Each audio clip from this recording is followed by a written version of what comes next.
জাতীয় স্মৃতিসৌধে আছেন আমাদের আরেকজন সহকর্মী সম্রাট আনোয়ার। শ্রদ্ধা নিবেদনের খবর তার কাছেও আমরা জানবো। আমরা তার সাথে সরাসরি যুক্ত হচ্ছি। সম্রাট, আমাদেরকে জানাবেন জাতীয় স্মৃতিসৌধে সর্বস্তরের মানুষের ভিড় কেমন দেখছেন এবং শ্রদ্ধা নিবেদন প্রসঙ্গে সর্বশেষ কি আছে আপনার কাছে? আদ্রিতা, কিছুক্ষণ আগে আমার সহকর্মী জানাচ্ছিলেন যে জাতীয় স্মৃতিসৌধে স্বাধীনতা দিবস উপলক্ষে মানুষের যে শ্রদ্ধা জানানোর প্রক্রিয়া সেটি কতদূর চলছে। আমরাও সেখানেই আছি, কিন্তু আরেক পাশে আছে, আমার পেছনে দেখতেই পাচ্ছেন যে বাংলাদেশ উদীচী শিল্পী গোষ্ঠী এখানে এসেছেন।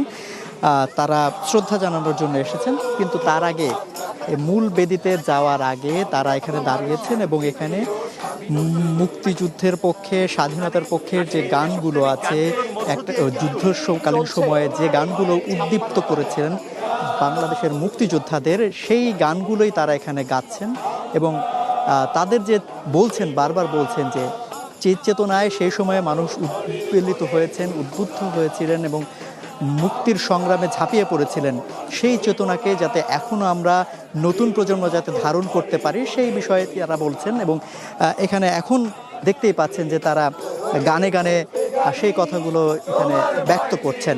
এর আগেও আমরা দেখেছি যে বিভিন্ন সংগঠনের পক্ষ থেকে, বিভিন্ন রাজনৈতিক দল এবং অন্যান্য সংগঠনগুলোর পক্ষ থেকে এখানে শ্রদ্ধা নিবেদনের জন্য সকাল থেকে মানুষজন এসেছেন এবং তারা আলাদা আলাদাভাবে, আবার অনেকে আছেন ব্যক্তি উদ্যোগে এখানে এসেছেন এবং তারা ফুলেল শ্রদ্ধা নিবেদন করেছেন। এই প্রক্রিয়া সকাল থেকে শুরু হয়েছে। একদম দিনের প্রথম আলো ফোটার সাথে সাথেই রাষ্ট্রপতি, প্রধানমন্ত্রী যে ফুলের শ্রদ্ধা নিবেদন করেছেন, তারপরেই কিন্তু আমরা দেখেছি যে জনতার জন্য সেটা উন্মুক্ত করে দেওয়া হয় এবং তারপর থেকে আমরা দেখি যে আস্তে আস্তে অল্প অল্প করে কিছু লোক আসতে শুরু করে এবং এখানে যে ব্যক্তিদের যে ভিড়, সেটি আসলে সব সময় যে খুব বেশি ছিল এমনটি না, তবে মানুষজন এখন পর্যন্ত আসছে। আমরা দেখতেই পাচ্ছি যে মূল যে গেট, অর্থাৎ এই স্মৃতিসৌধে প্রবেশ করার যে মূল গেটটা, সেই গেট দিয়ে উন্মুক্ত করে দেওয়া হয়েছে এবং তারপরে আমরা দেখছি যে এইভাবেই আলাদা আলাদাভাবে ব্যানার ফেস্টুন নিয়ে, জাতীয় পতাকা হাতে মানুষজন আসছেন, বিচ্ছিন্নভাবে আসছেন, কিন্তু মানুষজনের এই যে আগমন সেটি কিন্তু যথারীতি চলছে। এবং আমরা বিগত সময়ে দেখেছি যে বিভিন্ন শিক্ষা প্রতিষ্ঠান থেকে অনেক শিক্ষার্থীদের একসাথে নিয়ে আসা হতো, কিন্তু এখন যেহেতু বন্ধ চলছে, সেই বন্ধের কারণেই আমরা আজকে অন্তত সেভাবে শিক্ষার্থীদের আনাগোনা এখানে দেখতে পাইনি। তবে আলাদা আলাদাভাবে, বিচ্ছিন্নভাবে বেশ কিছু শিক্ষার্থীরাও এসেছেন।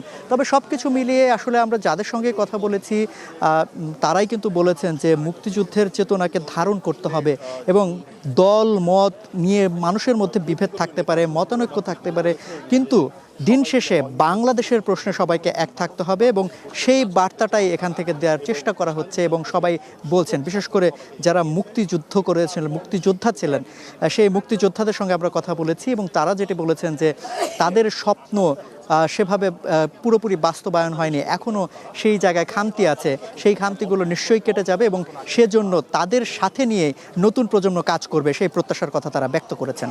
আদ্রিতা।